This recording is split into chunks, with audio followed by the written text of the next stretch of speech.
Récit de Brigitte de Suède. Brigitte de Suède, alors mendiante à Rome, écrivit à Urbain V, pape, pour lui annoncer sa mort prochaine s'il abandonnait sa ville. Le 5 septembre, il embarquait sur une galère que Pise, Naples, Aragon et la France avaient concentrée à Corneto. Le 24, il retrouvait son palais d'Avignon. Ce ne fut que pour s'y aliter quelques jours plus tard. Le 19 décembre 1370, il mourait. La prophétie de Brigitte de Suède s'était réalisée. Concernant la fin des temps, Brigitte de Suède prédit « Le Saint-Siège sera vacant 1 an et demi, et que, pour ne pas tomber en esclavage, le pape devra fuir Rome. Une guerre très funeste se terminera lorsqu'un empereur, venant d'Espagne, sera proclamé. Il vaincra magnifiquement avec l'étendard de la croix. Mettant en déroute les musulmans, il restaurera le temple de Sainte-Sophie. Il viendra un temps où les païens convertis donneront de tels exemples de dévotion que les chrétiens seront en quelque sorte leurs serviteurs dans la vie spirituelle. Alors s'accomplira ce que disaient les saintes écritures, que je serai glorifié par la foule de ceux qui ne me connaissaient pas jusque-là. La Suède se convertira comme beaucoup de païens, avec une ferveur admirable. Quant aux Grecs, qui rejettent le joug de l'Église de Rome, ils demeureront toujours sous le joug de leurs ennemis, jusqu'à ce qu'ils viennent se soumettre à l'Église et à la foi romaine.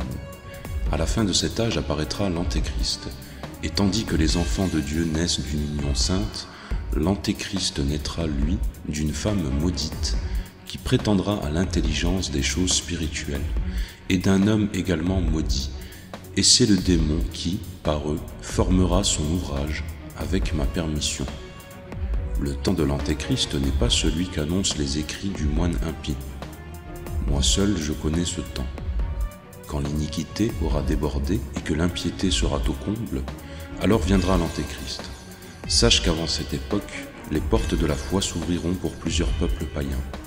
Lorsque les chrétiens aimeront l'hérésie, et lorsque les méchants fouleront aux pieds le clergé et la justice, alors ce sera le signe de l'approche de l'Antéchrist.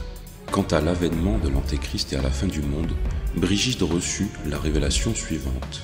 Le Fils de Dieu dit à Sainte Brigitte, « Ce monde est comme un navire, qui étant plein de sollicitude, est assailli par les orages de la mer, et qui ne laisse jamais l'homme en paix, qu'il ne soit arrivé au port de repos.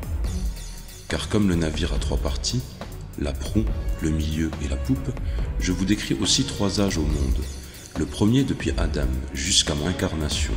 Cet âge est signifié par la proue, qui est haute, admirable et forte, haute en la piété des patriarches, admirable en la science des prophètes, forte en l'observance de la loi. Mais cette partie commença à déchoir, quand le peuple judaïque, ayant méprisé mes commandements, se plongea dans les iniquités et méchancetés. C'est pourquoi il a été rejeté de l'honneur et de la profession.